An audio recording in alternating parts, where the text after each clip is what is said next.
Life by Divine with Sue Dumais fosters deep healing and profound awakenings as she guides you to hear, answer, and trust the highest calling of your heart.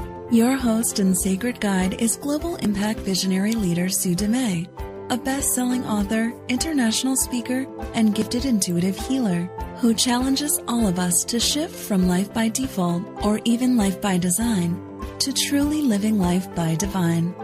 And now, here is Sue Dumais.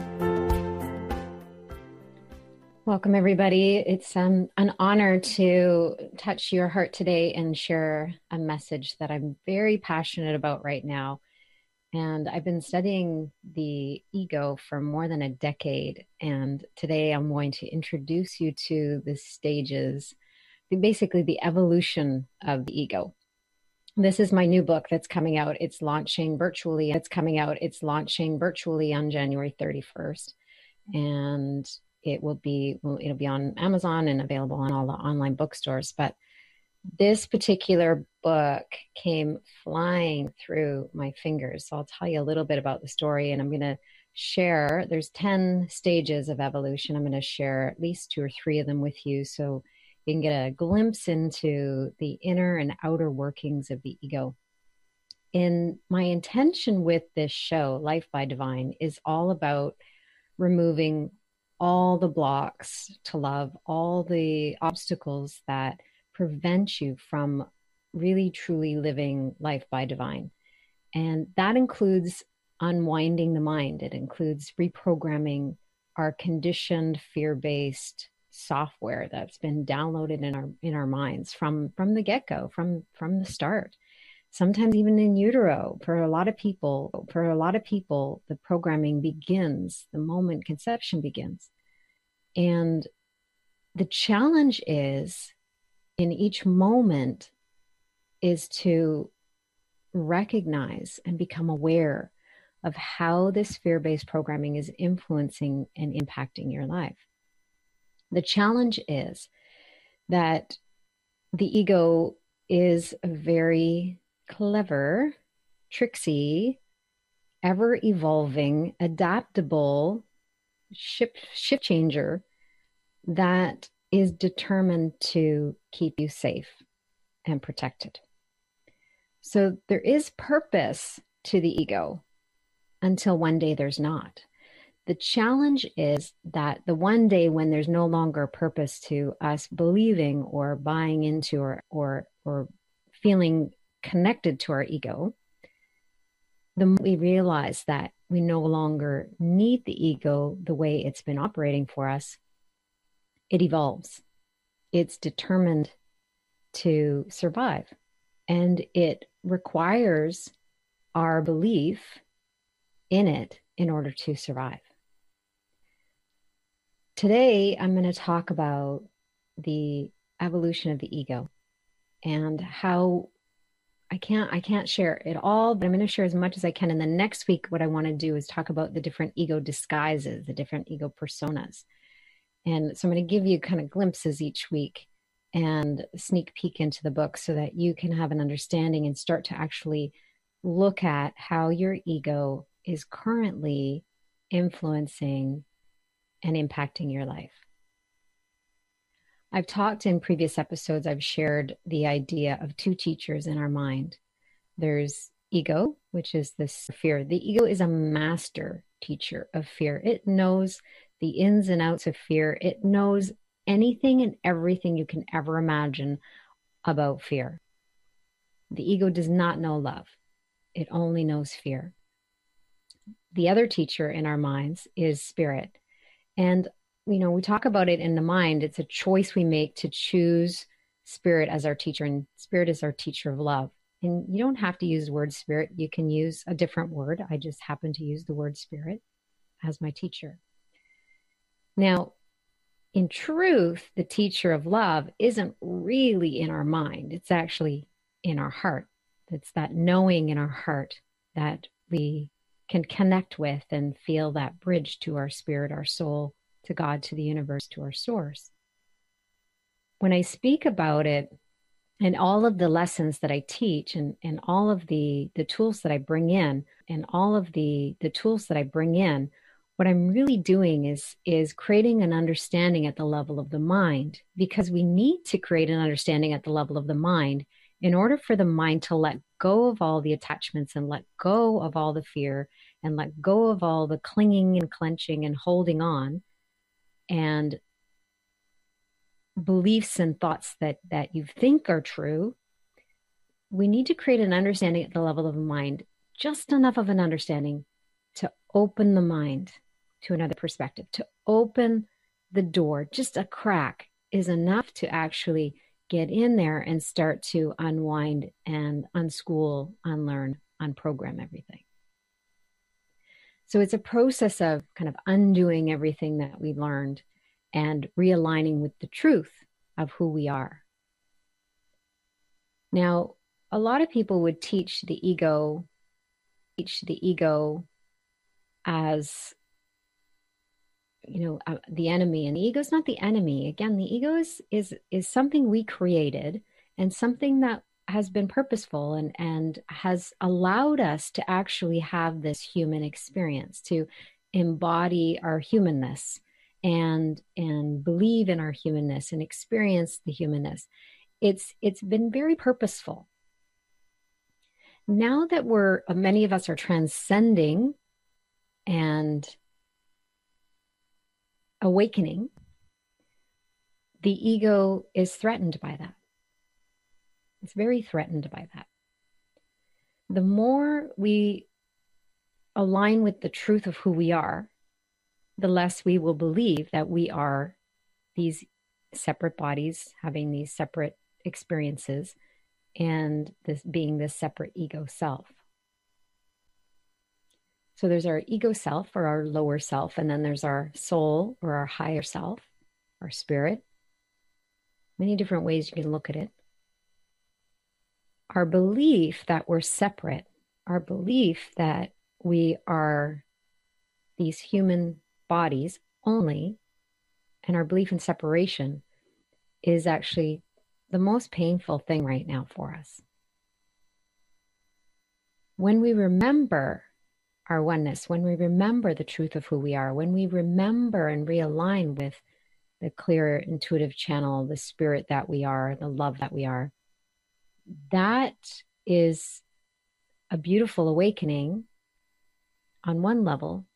And then in a way, it's a bit of a death of the ego, or dissolving of the ego.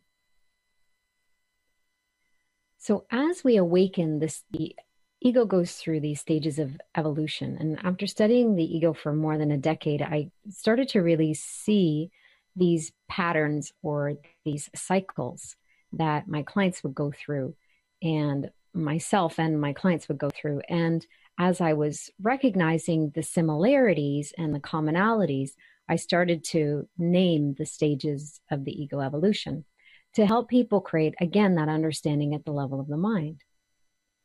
When we create a level at the understanding at the level of the mind, we can open the mind and align with the heart. As long as we think we know, as long as we believe we already know, then the mind is closed. So the invitation today, and always as you're listening to these episodes, is for you to try on, be open, be curious, to try on another perspective. So the offering would be to forgive everything you think you know and everything you think you don't know. Imagine you could offer all of that over onto a beautiful plate and ask Spirit, your teacher of love, to hold it for you. Please hold this. I think I know, but I may not. I'm open to maybe the fact that I don't know. The most closed mind is actually someone who thinks they know what they don't know. Did you get that? Someone who thinks they know what they don't know. That's the most closed mind. So when we're open to another perspective and we're going to try on something different to create an understanding at the level of the mind, and we don't want our preconceived beliefs and ideas and thoughts to interfere with being open to hear, we can offer over everything we think we know and everything we think we don't know. Attention to open the mind to be curious, to be open, to see and try on a different perspective. Now, I give you full permission to empty the mind of everything you think you know and everything you think you don't know. And after the episode, if you really want to, you can pick it all back up and throw it all back up in there in your mind. But just for this next hour, are you willing to surrender everything you think you know and everything you think you don't know? As we look at the ego, when we look at the I, the self, the little self, with a small s, we are these separate human beings. And in a way, it's true. We are these individual expressions and unique selves walking around having these unique human experiences.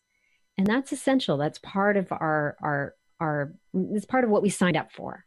Let's say it that way. It's part of what we signed up for. Let's say it that way. And when we believe we are just our human self, we're so limited because everything then gets filtered through our human mind. And everything that gets filtered through our human mind is actually filtered through all of the beliefs and thoughts and programming that we received growing up. If we are going to evolve from living life by default and life by design into living life by divine, we need to really surrender the thinking mind and let the mind shift and take its rightful position in the passenger seat and move the heart and let our spirit lead the way. Let our spirit and our heart drive. When we lead with the heart, when we allow that guidance to come through us and guide us, we're actually tapping into an infinite wisdom. We're tapping into a vast perspective that goes beyond what our human eyes can see and our human mind can even conceive. It's a knowing that goes beyond logic and reason. It's a knowing that is in the heart space. It's programmed there. It's our beautiful connection, our bridge to our soul, to our spirit, to God. And when we operate from that place, the guidance that comes through from that beautiful heart space is actually serving everyone, everywhere, all together, all at once. You're included in that. It's serving you as your human self. It's serving you as your spirit, your soul. It's serving all of us everywhere, all together. It's all together. It's serving oneness. It's living oneness.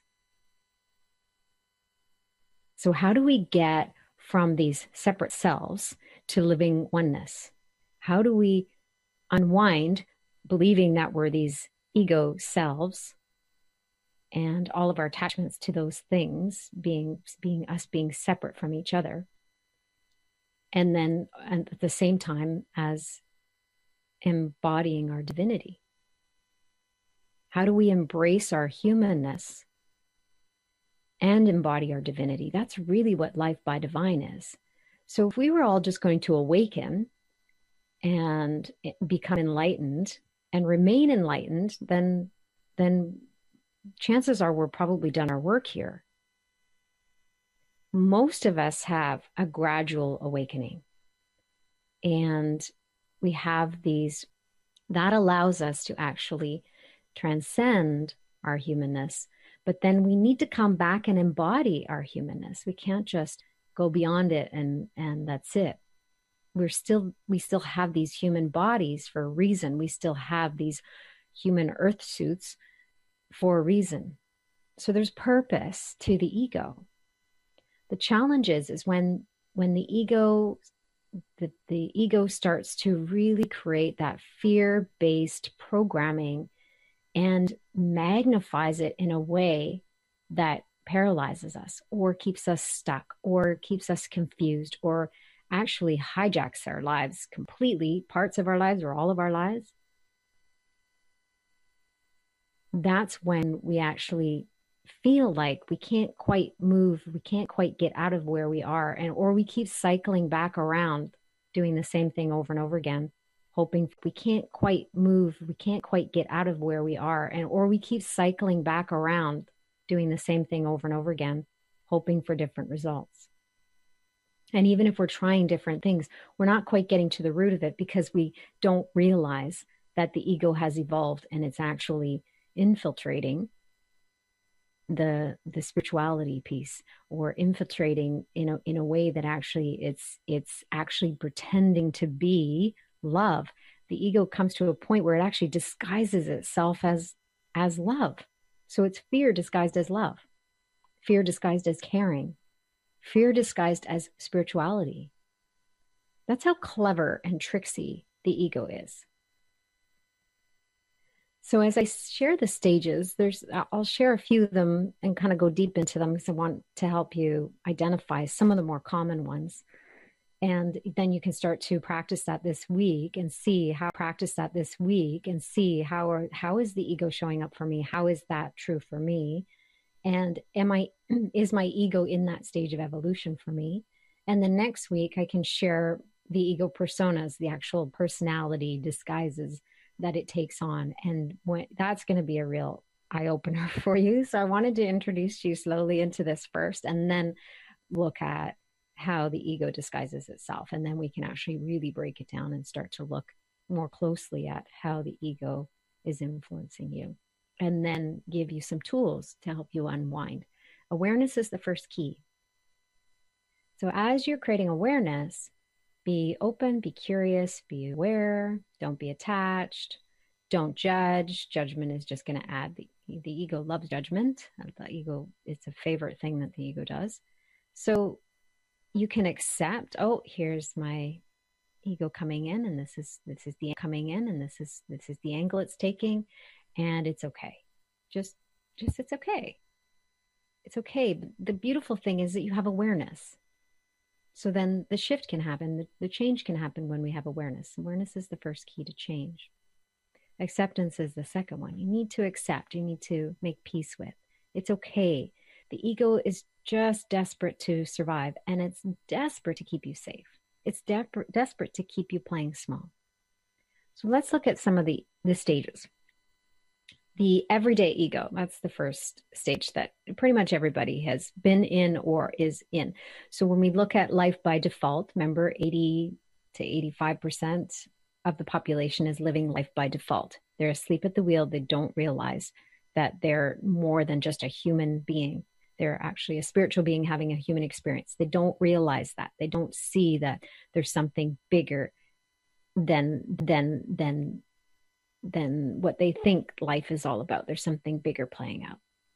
So the everyday ego thrives with people that are living life by default. It loves people that are living life by default. It thrives there.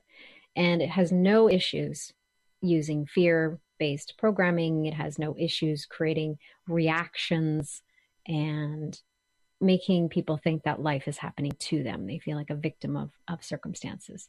The everyday ego is the most common ego you will see. It's the one that ruled the very beginning of my life for a long time without me even realizing it. So most people don't realize it. Once you start to realize it, once you wake up, the everyday ego will still come in that way. It'll still kind of continue to try and keep that angle. But once you become wise to it, it needs to evolve and shift. So with the everyday moments where something happens and it's like a little devil on your shoulder going, oh, you're not going to let them treat you that way, are you? You really shouldn't let them do that. And then the next moment it'll say, you're really not good enough for this. You shouldn't be doing this. This is way out of your league. What are you doing? Why are you with these people? So the everyday ego is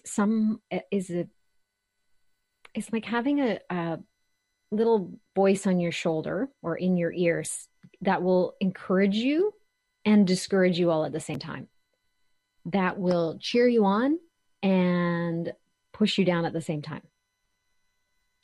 It'll lift you up only to knock you down.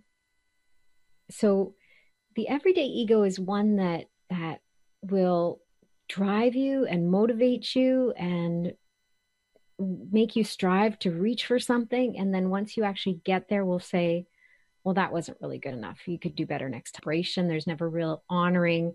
There's an always like a striving. There's always an underlying tone of not enough or not good enough.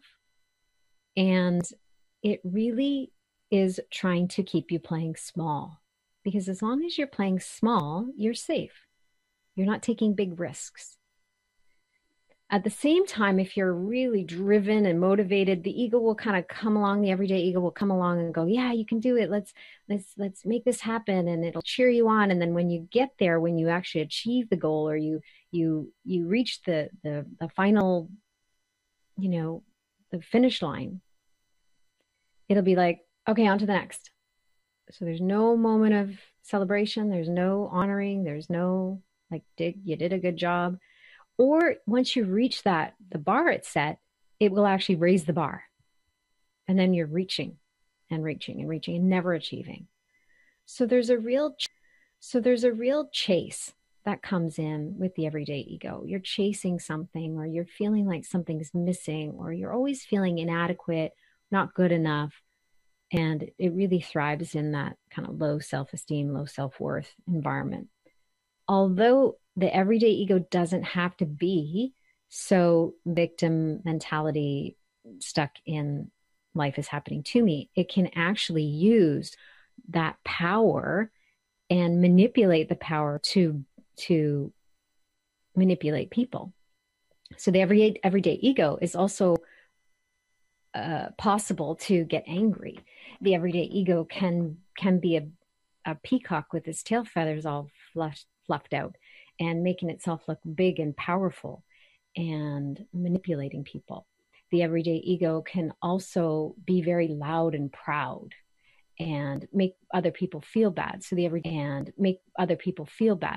ego likes to puff itself up and make itself look good while it makes other people feel bad and look bad. So there's a whole range of everyday ego personas. And next week, I'm going to go into the actual specific personas and the names of them. And when we start to name the common ones, you'll actually go, oh yeah, okay. Oh, I got that one too. And I have that one too. And I'm like, oh man, I so can see that one in my life or someone else's life. So as we break down the everyday ego, it's a big category. In my book, I think there's probably like 40 ego personas, disguises that I've shared and kind of described. So the everyday ego is a big category, and it's where most people are in their life right now.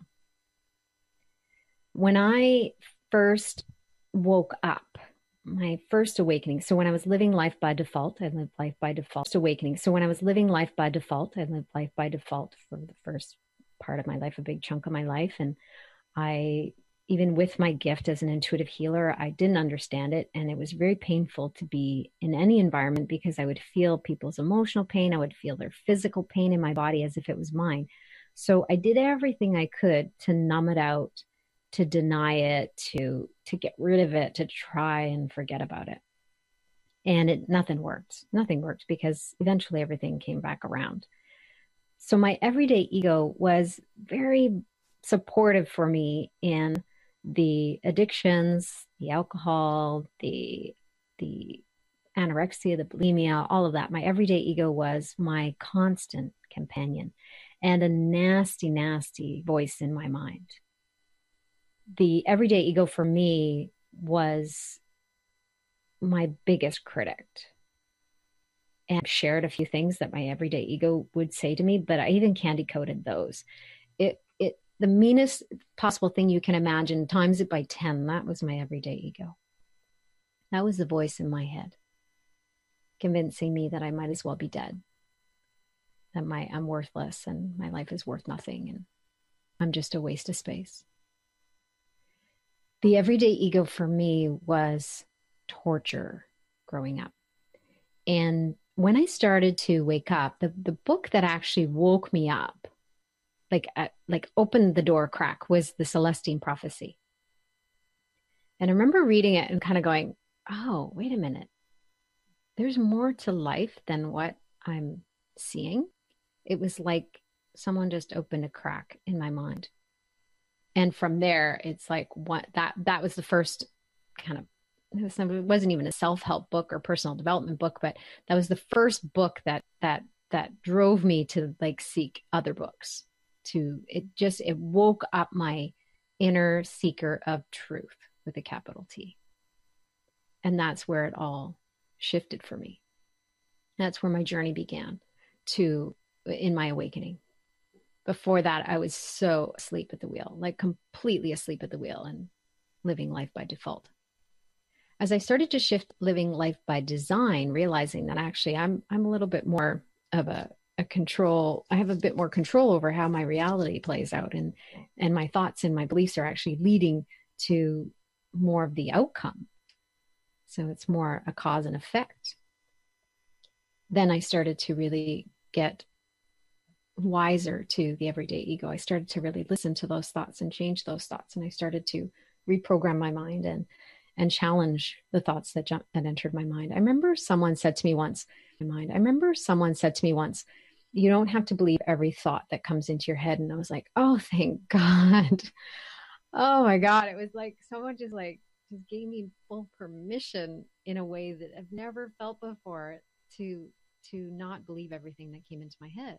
Because prior to that, I believed my everyday ego. I believed every single word because it was very convincing, very mean and very bullying and very convincing, dominating.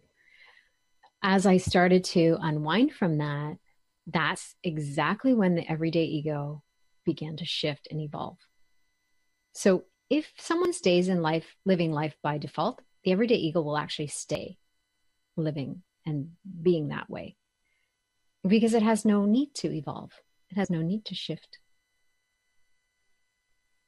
When we start to wake up, when there's a crack in the mind that opens us up, and I know many of you that are listening to this have already gone through this, but I'm sharing this for you to see it for others, to see it in others, to witness it.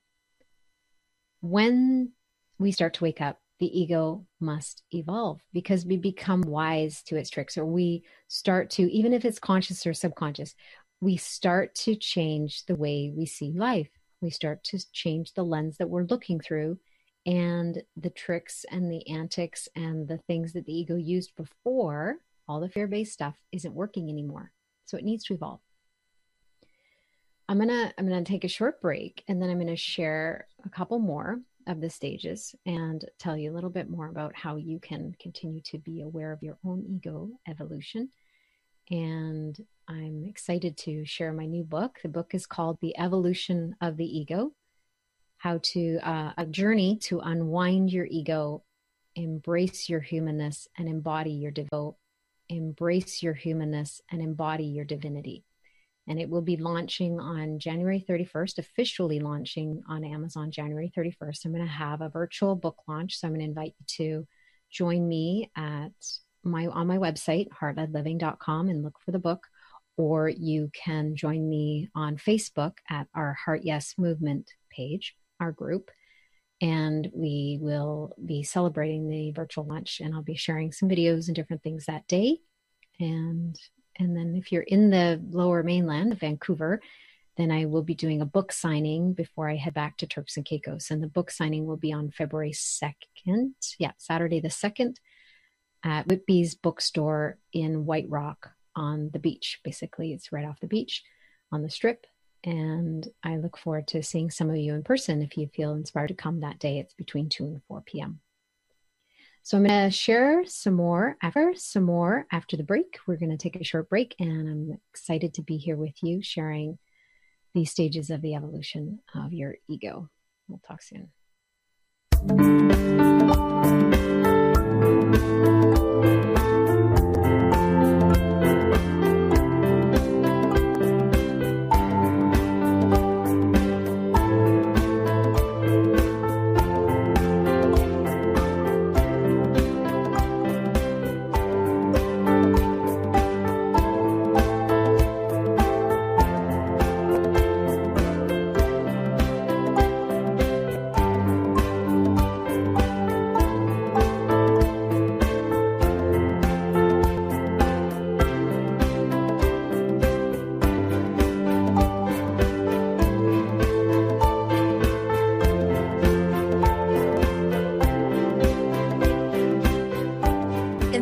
personalized guidance and insight.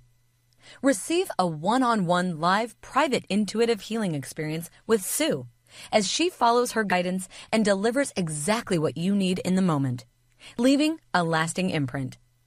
During this private healing experience, Sue draws on a multitude of gifts, skills, channeled healing, coaching, and mind-body-soul insights. A divinely downloaded transmission specifically for you. Whether you have questions about your health, relationships, career, or wish to receive a message from a loved one who passed, or you need a soul retrieval, or support clearing a block or a blind spot, this one-on-one private intuitive healing experience with Sue will transform you.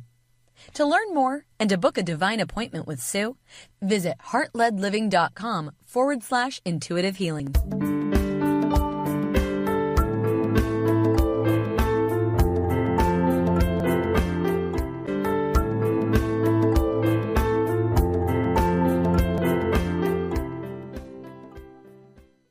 Welcome back. You're listening to Life by Divine, and I'm your host, Sue Dumais.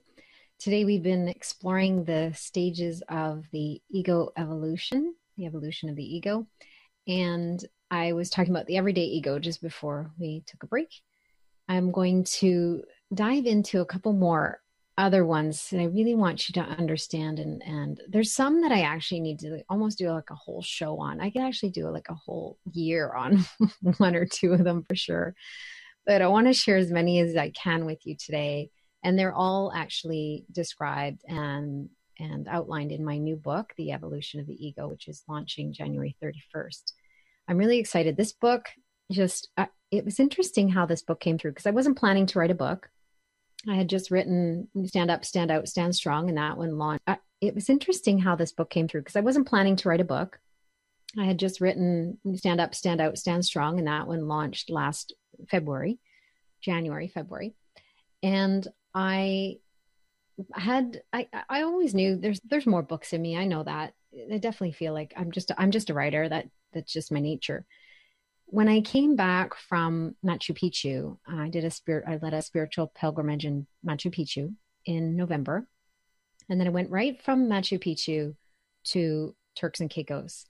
And I landed there and was processing everything that happened on that journey.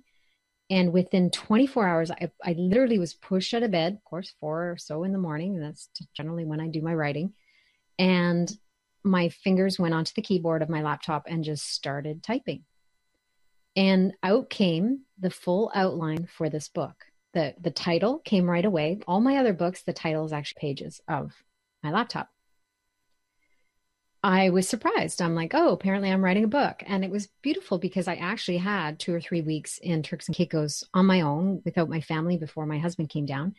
And it was perfect for me to start writing. And it just came pouring through. This book was different. Every other book I wrote, I would do sound bites where it would kind of keep me guessing a little bit, or I would jump around. I would do a little bit of chapter 1 and then I'd write a little bit of chapter 6 because I had usually an outline to go with. But this particular book, The Evolution of the Ego, I literally wrote the very first word, to the very last word of the book from start to finish. It came out from the beginning right to the end. It was a very unique experience. And as I was writing it, this one wasn't as emotional in the way of like kind of processing my own emotional stuff. It was actually very light and playful and kind of fun to write. And not that the content is really light and playful for people that read it, because when you actually realize what your ego's been doing and how it's actually infiltrating your life in a way that you thought was loving is actually ego in disguise. It's actually a bit of it can be a little disheartening. It can feel like a little bit of a punch in the stomach. But for me, writing it was very exciting. It was very easy. It was flowing. And it actually was kind of playful, especially when I get into the ego personalities and the disguises and describing them like Betty Blah and Doubting Debbie and stuff. It was really fun for me to get in and kind of characterize those egos and paint a picture of them for you. So this book was so different than my other books. And it's interesting because I sometimes have to kind of pinch myself and realize this is my 6th book, writing my 6th book. And I know there's more. I know I'll be writing more books. I'll be writing more books. But I love being a channel for these books because there's such a divine message for these divine shifting times. The messages that are coming through, like every time I say, oh, my new book is called The Evolution of the Ego, everyone's like, oh my God, we need that book right now. Like, I need that book, or, oh yeah, humanity needs this book. And it's so true.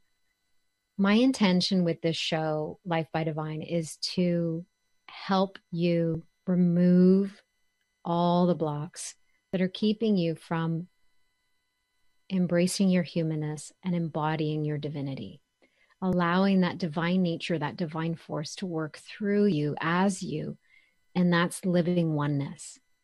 Now, I can talk about living oneness. I can teach about living oneness. I can share experiences of me living oneness. I can share experiences of oneness that I've had and other people have had. But we can't get there. You won't be able to get there unless we remove all the blocks or the things that are actually keeping us from experiencing that. So it's a process of kind of unwinding and breaking down the layers and cracking the foundation that we've been standing on, which is fear-based, and creating a new foundation, which is truth. And everything I share in this episode, in my books, on all the platforms I do within my community, everything is about pointing to something for you and pointing you in a direction that will help you unwind the mind and align with the remembering of the truth of who you are. The challenge is not everybody needs to hear the same thing. So remembering of the truth of who you are. The challenge is not everybody needs to hear the same thing.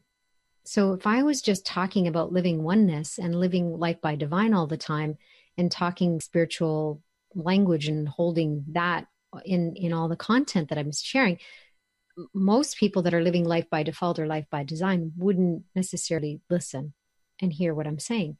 So that's why I believe I've been guided to write, stand up, stand out, stand strong. I was talking about judgment and projection. And it's like anybody can relate to that topic. Anybody can relate to those ideas and those concepts. And it's a gradual kind of taking people from fear and judgment, the programmed kind of way we are in life, the default way we're in life, and the ego infiltrated way we are in life, into an experience of oneness. That's my intention. That's the journey. Been experiences of it already. And I'm just reminding you and helping you remember. And for others, this will be like totally new and a big stretch.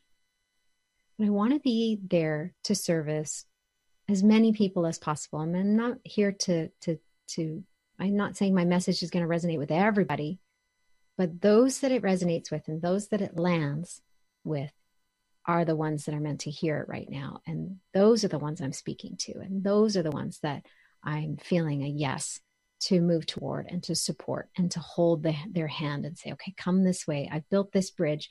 I know how to get you across. Let me show you the way. Come with me. Let me guide you. Let me guide you at least part of the way, if not all the way. That's my intention with this show and with everything I'm doing. So let's look at the evolution of the ego. So once you are a hide and seek ego, from everyday ego to hide and seek ego. Now these aren't like, it's not like you'll go from one stage to the next in order. The ego can jump around and it'll do whatever it needs to do. It'll take on whatever evolution stage it needs to in order to keep influencing you with fear. Mine went to hide and seek because I started to really be aware of it and really listen and really watch my thoughts and really practice awareness, like present moment awareness and present moment hindsight.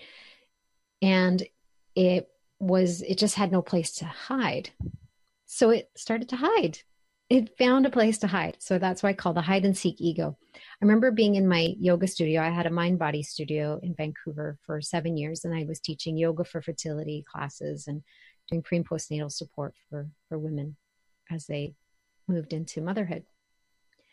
And one time I was meditating early on when I had my studio, I was meditating and I was sitting in the middle of the studio waiting.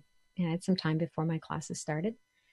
And I felt this deep peace and this calm in my mind. It was quite lovely because prior to that, I taught about space in my mind, but I never experienced space in my mind. I had the craziest mind. Like I told you, my everyday ego was like full on craziness in my head. So when I got to that time where I started to really find that space and that calm in the mind, it was so beautiful and soothing. So I would bathe in that for a while, as long as I could. And one time I was sitting there in the studio and I heard the words, "You're wasting your time." And it sounded like someone was coming from behind me, saying that behind me. So I turned around, I opened my eyes and I actually looked around the studio. There was nobody there. I was by myself. I closed my eyes and I turned back in. Quiet breathing.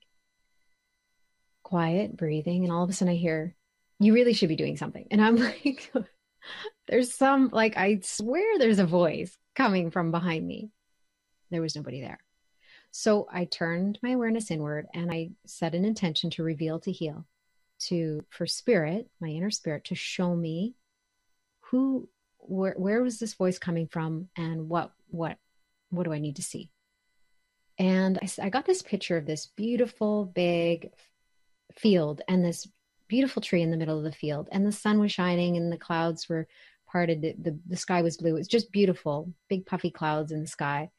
And I was watching the field and feeling this peace and feeling this like contentment. And then I hear the voice again. "There's nothing to see here," whatever it was. I can't remember exactly what it said. And I'm like, what is that? I'm willing to see. Then I hear the voice again. "There's nothing to see here," whatever it was. I can't remember exactly what it said. And I'm like, what is that? I'm willing to see. I'm willing to know. And I stayed patient. I stayed within. I kept my awareness inward. I kept holding that vision and looking at the tree. And all of a sudden, the ego pops out and says something. And I'm like, "Oh, you sneaky little bugger," hiding behind the tree, popping out, telling me I'm an idiot, and then hiding behind the tree, and me not knowing where that voice came from. I started to see the hide and seek ego at that point. And I started to see it in other people too. So I started to be able to discern it. And I've become very attuned to the subtle nature of the ego, because the hide and seek ego can be very clever and sneaky and hide in ways that people don't realize. So even hides in the physical body as pain and discomfort. So it'll actually project the pain in an area of your body, and it keeps you kind of consumed with the pain. So you don't actually look at what's underneath the pain and what it's actually teaching you. And if you actually follow it back, you actually realize it's actually the hide and seek ego using pain as a way to project and mask and keep hidden from you, from your awareness. So the hide and seek ego can be very clever. Not as clever as the tricksy ego. Now the tricksy ego will use many, many different tricks. It's got many tricks up his sleeve. And the one I want to kind of shift to a little bit is the spiritual ego for a second. And the spiritual ego is one of the most challenging egos to unwind from. It is the one of the most challenging egos to identify. And chances are you won't be able to necessarily completely identify spiritual practice. Chances are you're going to need someone else to help you see it. Now, it took me a year to unwind from my spiritual ego, and I did that through my ministry training when I went through to become a reverend, an ordained minister. Through the ministry training and my guide, my beautiful guide that helped facilitate the courses with me, she was very courageous and very brave and was poking and prodding at my spiritual ego. And I was defensive and I was like, that's not true and that's not right. And I was fighting to be right, and my ego's defenses were all up, and I could feel it every time she poked at it. I'm just like, I know what you're saying. I hear what you're saying, but there's everything inside of me that says you're wrong. And I knew as soon as I'm fighting to be right, I know the ego's there. So, and I felt this real superiority. Like I know better. You don't know what you're talking about. And I'm like, oh, it's in there. It's there. I feel it. I know it. But I was so ready to defend. So the spiritual ego is a very disguised, a well disguised ego. It'll actually disguise itself as spiritual. It'll disguise itself as love, and it convinces us that we're actually being of service, that we're serving humanity. And really it's serving itself. The ego is serving itself. It's serving fear. The spiritual ego is one that's very tricksy to identify. And there's a lot of times where you may actually have an experience where you're listening to someone speak, or you're seeing someone on stage, and what they're saying feel like it sounds good and it makes sense, but then there's something that feels off. There's something that it feels like there's just some weird kind of odd feeling about it. Sometimes it's a niggling, like a scratch you can't quite itch, and it makes sense, but then there's something that feels off. There's something that it feels like there's just some weird kind of odd feeling about it. Sometimes it's a niggling, like a scratch you can't quite itch. Sometimes it's very subtle. And then other times the spiritual ego is actually very obvious and very outwardly manipulative and harmful. And you'll actually get kind of creepy heebie-jeebie feeling. The obvious spiritual ego is one that you can really kind of feel the red flags around and the warning signals. And most people will actually go the other way unless they get caught up in it. And this is where the cults come in, and the cult nature comes in. And this is where a lot of spiritual teachers that get hijacked by the spiritual ego will actually end up doing more harm. And this is, I don't know enough about the story of the John of God stuff, because I haven't been guided to explore it more, but I know that he's been accused of abusing women using his gift. And that's an example. If that's true, and if those accusations are true, like I said, I haven't gone into reading more about it and finding out more about it, but that would be an example of the spiritual ego, the dark kind of shadow using the light to abuse or harm others, intentionally or unintentionally. And the thing with the spiritual ego is it really gets in the mind and hijacks us and can really kind of take over. And it can be gradual. It's like a manipulation that happens. And this is really common in cults as well, or with spiritual gurus who have kind of taken this spiritual ego in kind of come into play, that people will really feel manipulated. But it's spiritual manipulation, so it's challenging to identify. And it sounds right, it sounds good, it sounds loving, but something feels off underneath it.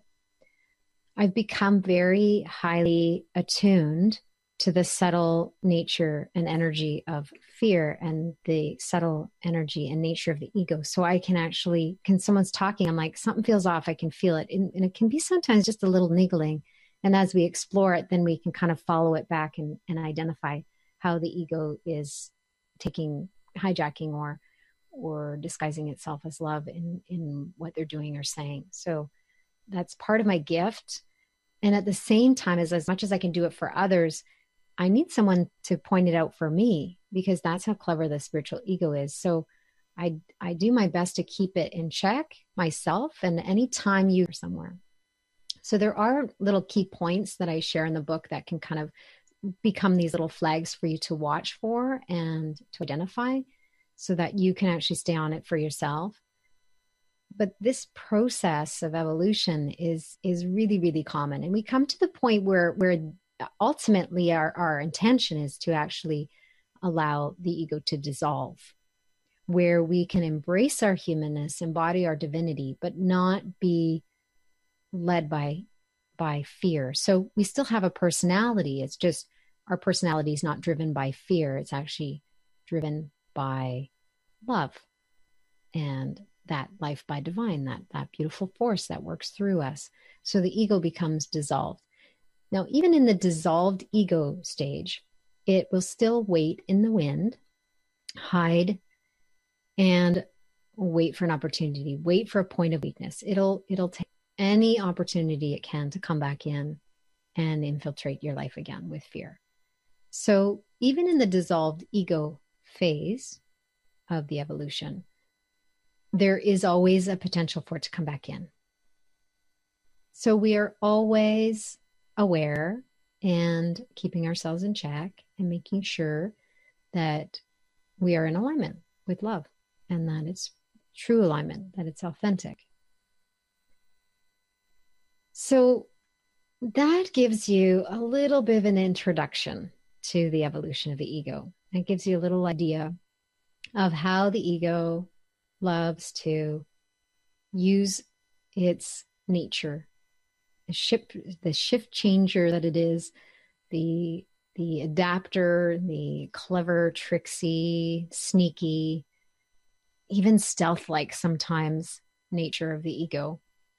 The adapter, the clever, tricksy, sneaky, even stealth-like sometimes nature of the ego. This will help you understand a little bit about how the ego is coming into your life and using your life to be the teacher of fear, to extend fear in the world, to add to the already fear-filled world. That's what's happening. Now, we're all being called to awaken right now. So it's very, very, very challenging to remain living life by default. So those people that are living life by default are suffering and having a lot of pain and are really struggling. So we can have compassion. So, because otherwise the spiritual ego would come in and go and judge them as wrong. They should be awake. I'm awake. They're not awake. That's all spiritual ego. We can have compassion for those people that are still asleep. We can meet them with love. We can, if we're guided to, only if we're guided to, because that's serving. If we're not guided to, then we're trying to help or fix and change, and that's not serving. If it's clearly guided, then we extend our hand and we reach out and we offer support. And if it's not, then we just see them as capable. We see them as the truth, about the truth of who they are, which is they're not their ego. None of us are. We are divine beings. And we're having this human experience, and it's challenging to have a human experience. And we get lost in the human experience. We get lost in the dark. We buy into the ego. We get lost in the ego's fear-based programming. And we believe it. A lot of people believe it for a long, long time. So it takes time to unwind. It takes patience. It takes love. And it takes compassion. So be compassionate towards yourself, your own ego. Be compassionate towards others and their ego. And just know that there are tools that you can use to help yourself, support yourself, and at the same time, support others. I am going to be sharing more about my book. And as you move along, if you're interested in joining the virtual book launch, again, you can join me at heartledliving.com and look up the book, the new book page, or you can go to Heart Yes Movement on Facebook and you can join me there.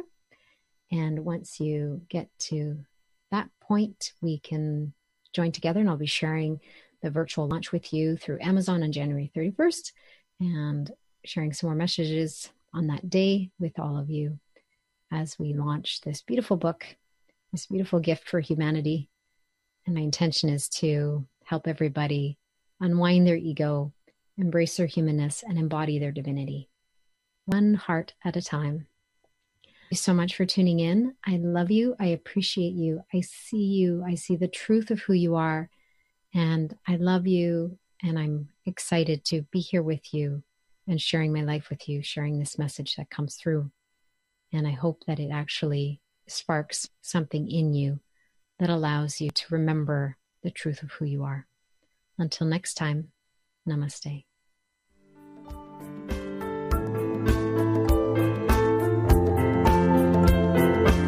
You've been listening to Life by Divine with your host, Sue Dumais. Shift your consciousness from head to heart and enliven your soul as you discover how to lead with your heart and live your own life by divine. Join Sue in the growing global heart-led